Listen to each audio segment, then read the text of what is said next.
Hello, everybody, and welcome back to Lifesize Live, the live web show produced entirely through the Lifesize platform.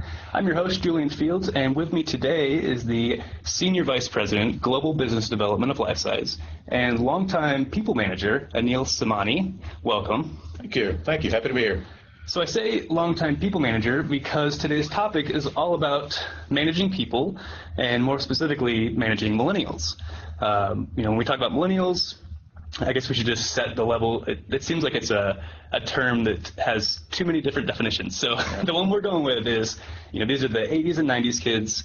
Now they're in their 20s and 30s. They're kind of new in their careers. Maybe their first time career ever, kind of thing. Still green, still impressionable. So really key for managing. Yeah. Anyway. Let's kick things off. Tell me a little bit about the workplace environment that you like to set up to drive that kind of environment for millennials. Yeah. So, as we preface all of this, obviously, millennials, we use the term, kind of generically. Obviously, as you manage and engage with different workforces, you do that on an individual level. Right. So as we talk today, we'll talk generically about some of the things, but in terms of the work environment, there are a couple things. I mean, one, from a millennial perspective, that work-life balance is just extremely important to them. Millennials no longer value that 8-hour workday that, my parents are used to.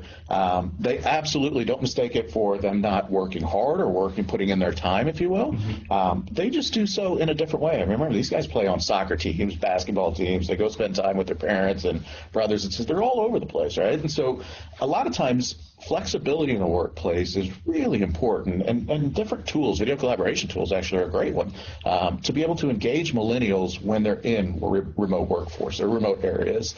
The second thing is these guys come from an environment of where they work in teams. They've had to partner kind of with their brothers, sisters, and then all through college they've been in, kind of team groups and even, kind of master's educations, things like that. I guess their last career might have been school where they were doing a lot of team projects. Absolutely. So they kind of come straight from there. Yeah, absolutely, right? I mean, first, second job out of school. So working in teams is just natural for this, for this workforce. So encourage and motivate that, and not only with the millennials within your group, but actually cross-functionally as well, and across multiple generations as well. Mix them into kind of dispersed or diverse workforces, and I think you'll see millennials shine. And then the last piece is around learning and development. These guys, I mean, to your point, these guys just came out of school, and their minds are all about learning. How can I learn more? What can I learn about? What can I do to kind of enhance my skill set? So you're constantly, in having to engage and having to give them more to feed their mind, and giving them special projects. Hey, can you work on a career development plan for the organization? Hey, can you talk about how to grow the company culture within the organization? So I constantly give them kind of projects to keep their mind turning and learning. Okay. So you mentioned culture. What are some key culture elements that you can kind of consider? Yeah. So, the first thing is they have to feel like they are being a part of something bigger. Yeah. I think a lot of us have seen the I Love Lucy episode where they're on the chocolate factory line and having to wrap the chocolates, right? And so they can't be a cog in a wheel. They can't be a piece of a factory line. They have to buy into something bigger. Okay. So I would encourage everyone to take the time to, most companies have these core values and kind of the way they're centered in doing business. Take the time to break those core values down and drive it to what it means to each one of these millennials. They have to buy in, they have to understand, and they have to believe in them, okay. Or else there's just kind of this big disconnect. The second part of it, they have to be a part of a strong company culture. And if they see others acting outside of that company culture, they get a little bit antsy. They get, they will ask the question, why is that happening when it's against what we're saying? Yeah. And so they absolutely have to believe in the values, and then they have to see a company culture. And then I'd say the last piece of it is they want to have fun. On our work floor, and so many places I've been, we've got Nerf guns. We sell a deal. We create an opportunity. Always wear glasses. Absolutely. When you're on our floor, head on a swivel. But you need to, we've got Nerf guns. We've got gongs. We just have a great time when we're having, when we're closing deals and doing those types of things. And so they absolutely have to be they absolutely want to live and work. Kind of, it starts blending together. Yep. The other thing is, they want to go to lunch with their peers. They want to happy hours afterwards. They want to join basketball teams that are kind of group basketball teams. Yep. So I'd say those are kind of probably the three key elements for them. So make sure to keep those as a priority, or at least keep them as an understanding in your mind, like that's important to them. Yeah. Make sure we reserve time for that sort of thing. Absolutely. Encourage it, right? I mean, if go out there and play basketball with them. Go out there and play volleyball, absolutely. Right? And be a part of that fun. Very cool. Yeah. So I want to switch gears a little bit and talk about kind of career pathing. So obviously that's a major role in a manager's responsibilities. I mentioned in, I think, the last episode that I worked from home for a really long time, and thinking about, having FaceTime with the boss, understanding, he or she sees that what I'm doing and is able to help me progress in my career. So what are some things that you can do with this group of people that maybe you might do something slightly differently? But what are some key tips for, especially the millennial group, when you're doing career pathing? So the first piece is just understanding money's important. Money's important to all of us, but it's not the only thing for this millennial workforce. They absolutely value things like, can I work from home? Can I cut out a little bit early if I have to go take the dog to a vet? They're just, lunch coupons. There's just so much, bringing breakfast in on Monday and Wednesday, things like that, they really value. And so when they look at the company and the culture and just their career in general, they look for all these other things, not only what's my paycheck, what's my commission check, how much am I going to make? And then the second piece I would say is movement, career movement. Mm-hmm. It's not simply enough to, in the past, at previous companies I was at, it was once a year, I'll sit down with you, Julian, and I'll have a discussion about your career. It's no longer enough. Once a year is not frequent enough. That's funny. I remember my dad's big advice was, every time you do something great, make a note card and put it in your desk for when that year comes around and you can remember all the things that you did. Yeah. No, we need to have a constant conversation. It's funny because it starts the minute that person walks in the door. Not only do they want it, but they expect it. Right.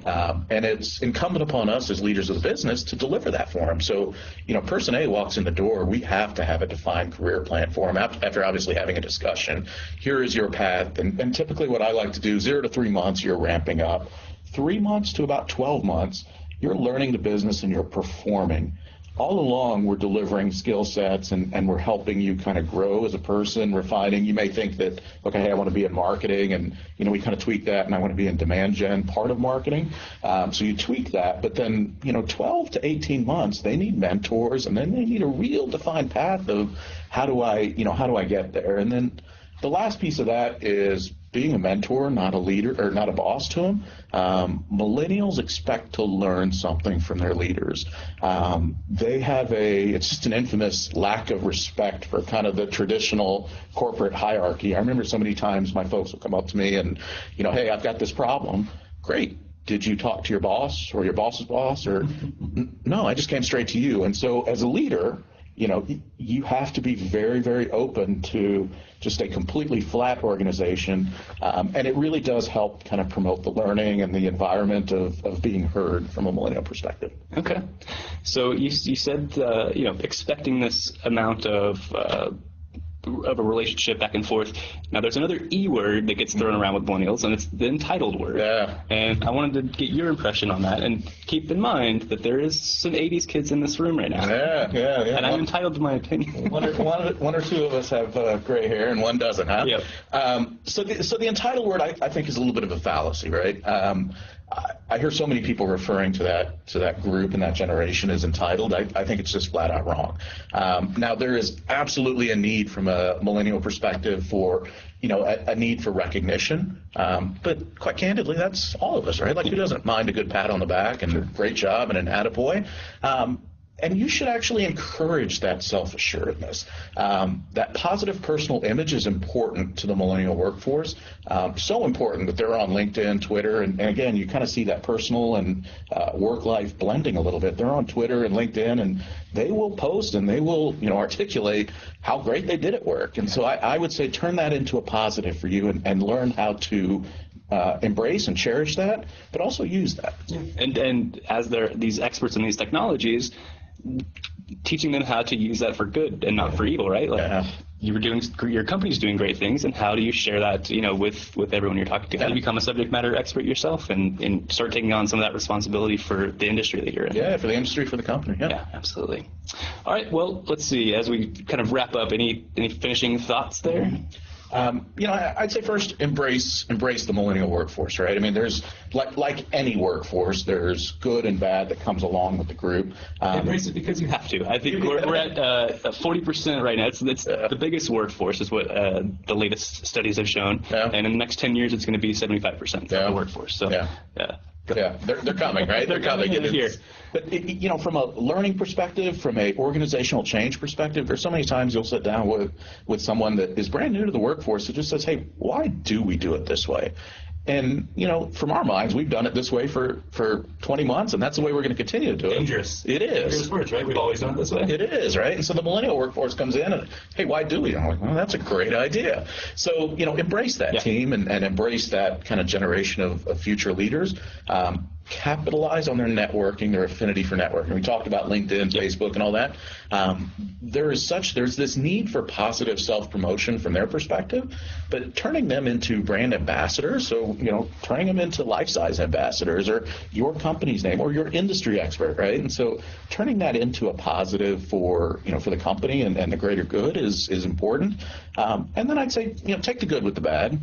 There's positive and negative to every workforce, but these guys have a ton of value. Generically, they have a ton of value to add to the workforce and the organizations. Yeah, absolutely. Well, I think we're at the end of our time there. Thanks so much for coming out. This was an awesome topic. I learned a lot. This was really interesting. I really enjoyed it. Thank you. So for everyone out there, we're streaming live today. We're streaming live every Tuesday and Thursday. We'll come at you at 11 o'clock Central. Next week we're doing a customer case study with one of our sales engineers. It should be really interesting. So tune in then, 11 o'clock. We'll see you in the next one.